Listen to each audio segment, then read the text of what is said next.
সমস্যা হুজুর আমার খুব মায়া করতো।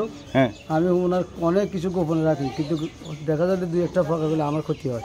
তাই মানে হুজুরের কোনো আধ্যাত্মিকতা প্রকাশ করলে আপনার ক্ষতি হয়, সমস্যা হয়ে যায়। আমি বলি না, বেশি সমস্যা হয়ে যায়, বেশি সমস্যা হয়ে যায়। এই জিনিস তো জানতেই না। এই যে ওনার উসিলায় আপনার কথা মাওলানা আবদুল আল-মাদানির উসিলায় আপনার কথা এই যে আপনার কথা কইতো এই সুন্নি সম্বন্ধে যা ওনার জীবনে লেখি গেছে, সুন্নিটা কি জিনিস মানুষকে বুঝানোর জন্য আপনার কথা বহু কিতাবপত্র লিখে গেছে। এই ওলি আল্লাহর বাংলাদেশ, এই শহীদ গাজীর বাংলাদেশ, রহম করুন আল্লাহ। আঙ্কেল, আপনি তো এখানকার এই এলাকার, আচ্ছা এই একটু সামনে আসেন। আমরা হযরত আল্লামা নুরুল হক রহমতুল্লাহর মাজারের সামনে দাঁড়িয়ে আছি। আসলে ওনার সম্পর্কে আপনি যতটুকু জানেন, চলমান কথা বা যতটুকু তথ্য দিতে পারেন আমাদেরকে। ইসলামিক স্টাডি নিয়ে আমি পড়তেছি।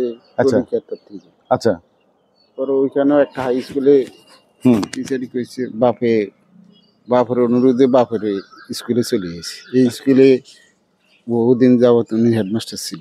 আচ্ছা, জানি মৃত্যু পর্যন্ত আসছিল।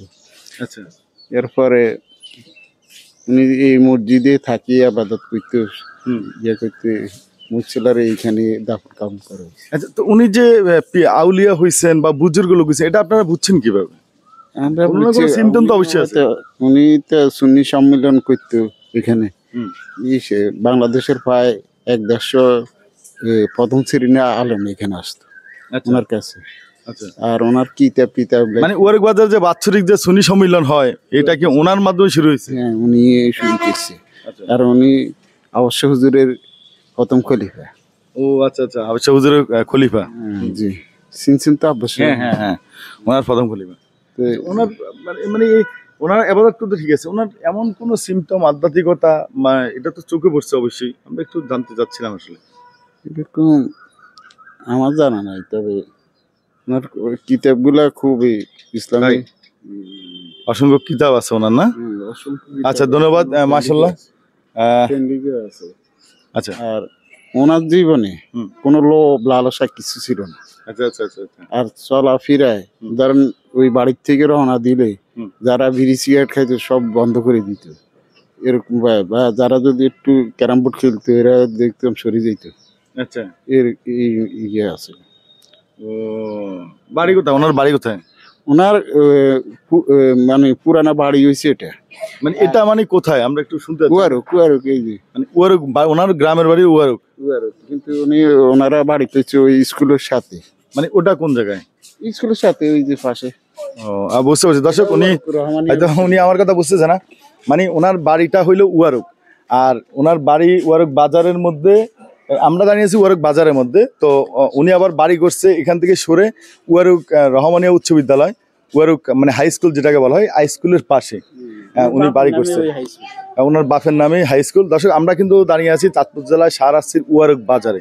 দর্শক, দেখতে থাকুন, আমরা অন্য লোকদের কাছে যাই, এখানকার আরও কিছু তথ্য আমরা জোগাড় করতে থাকি আর আপনাদেরকে দেখাতে থাকি। আমার সঙ্গে থাকুন। এই যে ওনার মাজারের ভিউটা একটু দেখাবা। মাজারের সামনে দাঁড়িয়ে আছি অলরেডি। আচ্ছা, আমরা আপনার কাছে জানার চেষ্টা করবো, আসলে যদি আপনি মনে করার চেষ্টা করেন ওনার মৃত্যু এবং জন্ম এবং ওনার পুরো নামটা। অনেক তো পুরানো মানুষ, তো ওনার আপনার ওনার জিন্দিগি নিয়ে আমরা দেই না, তো ওনার জীবনী আমরা যে কই আমাদের তো এই। আচ্ছা, এখানে কোনো তথ্য তো নিশ্চয়ই লেখা আছে, আমরা সেই তথ্য থেকে আপনাদেরকে ওনার জন্ম মৃত্যু সম্পর্কে আমি বলে দিচ্ছি। আচ্ছা, আপনি তো এলাকার, ওনার জীবন সম্পর্কে, আধ্যাত্মিক জীবন সম্পর্কে সেটা কথা বলবেন। ওনার যে জিন্দিগি নিয়ে আপনি করলাম, তো জীবনে ওনার জিন্দিগি নিটা যেভাবে ওনার জিন্দিগি নিয়ে উনি কাটাইয়াছে, ওনার তো আমি কত শিক্ষার দিকে অনেক বড় শিক্ষাতে। সে AA হ্যাঁ ক্যালকাটাতে লেখাপড়া করে, ক্যালকাটাতে ওই লেখাপড়া করছে। আচ্ছা, ওনার বাংলাদেশের জীবনী সম্পর্কে, উনি যখন রিটায়ার্ড করছে, রিটায়ার্ডের পরের জীবনীটা আমরা একটু ঢুকে যেতে, কারণ এর আগে জীবনীটা আমরা শুনছি, আমরা রিটায়ার্ড করার পরে উনি মসজিদে পড়ে থাকতো, এর পরের ঘটনাগুলো একটু শুনতে যাচ্ছি। এই মসজিদে যে সময় মসজিদ হয় না, এই হচ্ছে ছোট্ট আপনি কোথায় ট্রেনের, তখন ওই কোণারে আপনি কোথায় এই যে এনে থাকতো, এই যে মশায় ওনার শরীরের রক্ত বক্ষণ করতো, একটা মশারে কেরা করে দৌড়াইতে দেয় না, এবার মারতে দেয় নাই। এই যে লেখছে কলম, এই যে ওনার তো লেখনী ভাবে অনেক আপনার কাগজপত্র আছে এবং কিতাবপত্র আছে, ওনার জীবনী, ওনার সব কিছু আছে। সে বুঝছেন কথা, ওনারা আপনি আইসেন, আমরা নইলে তো ওনার ছেলে একটা আছে মালানা, ওনারা খবর দিতাম। ওনার হলো কামাল। আচ্ছা, কি করেন? ওনার আপনি কোথায় ইমামতি করে, এই মসজিদের ইমামতি করে, এবং ওনার বাবা এই মাওলানা নুরুল হক সাহেব। কিন্তু ওনার জীবনী হলো আলাদা আলাদা। আচ্ছা, আমরা একটু সামনে যাব আমরা। হ্যাঁ বলেন, আপনি বলতে থাকেন। ওনার জীবনীটা হলো আলাদা। ওনার জীবনীর লগে কারো জীবনী কোনো আমরা কোথায় ইয়া করার জন্য কোনো কারো। এই যে এটাই তো ওনার মাজার নাকি? জি, এটাই ওনার মাজার। আচ্ছা, আপনি যে বললেন ওনার জীবনীর সাথে কারো জীবনী মিল পাওয়া যায়, তাহলে আমরা তো একটু ব্যতিক্রম শুনতে যাচ্ছি। ব্যতিক্রমটা কি? মানে উনি কি অসংখ্য হাদিস লিখে গেছেন? অসংখ্য। সেই কথাটা তো আপনি বলতে পারতেছেন, অসংখ্য হাদিস লিখে গেছেন। ইসলাম জীবনীটা এই যে এইভাবে হাত দিত, এই যে মনে হয় বিছনা দাঁড়িয়ে একটা বিছনা, এই বিষয়ে এই যে এমনি বইতো, এনে যে শুরু এই কলম তো চলছে, নিরালা ভাবে কলম চলছে। আচ্ছা, তাহলে আমরা একটা জিনিস পাইলাম। আর উনি আর কি কি ছিলেন? মানে উনি এই যে আমি শুনছি যে ওয়ারক বাজারে যে সুন্নি সম্মেলন হয়, এটা কি উনি শুরু করে গেছেন? ওনার জিন্দেগি নিতে। হ্যাঁ, এই সুন্নি সম্মেলন ওনার জিন্দেগি নিতে, মানে উনি শুরু করে গেছেন। হ্যাঁ, এখনো এটা চলমান আছে? আছে না? এটা প্রতি বছর হয়? বিরাট বিরাট ভাবে ধারণ করে। এবার তো আপনার যে সমস্ত দর্শক আসলে মানে অনেক সময় মানে ওনারা বলতে পারে না বুঝে, ওয়ারক বাজারে বাংলাদেশে একটা বড় সুন্নি সম্মেলন হয়, মানে চাঁদপুর জেলা এটা ওনার হাত ধরে শুরু হয়েছে। এটা যদি আমি সংক্ষেপে বলতে পারতাম তাহলে আমার ভিডিওটা অনেক ছোট হইতো। আচ্ছা, ঠিক এইরকম অসংখ্য ঘটনা ওনার জীবন দশায় উনি এমন কিছু নিদর্শন রেখে গেছেন, আসলে কারামত রেখে গেছেন, যেটা মানুষ এতটা, সবচেয়ে বড় কারামত হইলো উনি এতটা বেশি সম্মান করতো মানুষ ওনাকে, যে সম্মানের কারণে কেউ অপকর্ম থাকা অবস্থায় অপকর্মটা বন্ধ করে দিত। যে উনি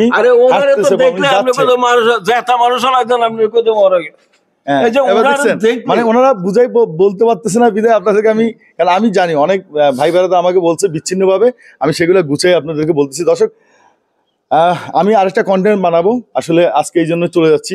ভালো থাকবেন, সুস্থ থাকবেন, ইমান শহীদ থাকবেন। ওনার ব্যাপারে আমি বিস্তারিতভাবে আরো বড় করে একটা কন্টেন্ট বানাবো। দর্শক, আজকে যা শুনাইছি আসলে অনেক ভালোই শুনাইছি, তারপরেও আমার আরো কিছু জানার ব্যাপার ছিল। দর্শক, আপনার ইমানের দায়িত্ব আপনার উপরে ছেড়ে দিয়ে আমি চলে যাচ্ছি। আসসালামু আলাইকুম। আমার শোনা মতে আমি তো হচ্ছে এই এলাকারই বাসিন্দা, তো আমি এই মসজিদে আসি, জুমার নামাজ পড়ি।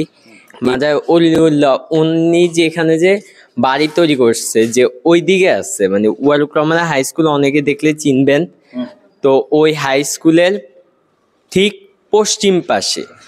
পশ্চিম দিকে হচ্ছে কি একটা বাড়ি তৈরি করছে উনি, যে ওই বাড়িটার নাম হচ্ছে মৌলভী বাড়ি, সংক্ষেপে সবাই ডাকে এম হাউস, আবার অনেকে মানে গ্রামের মানুষরাই কোনা বাড়ি বলে।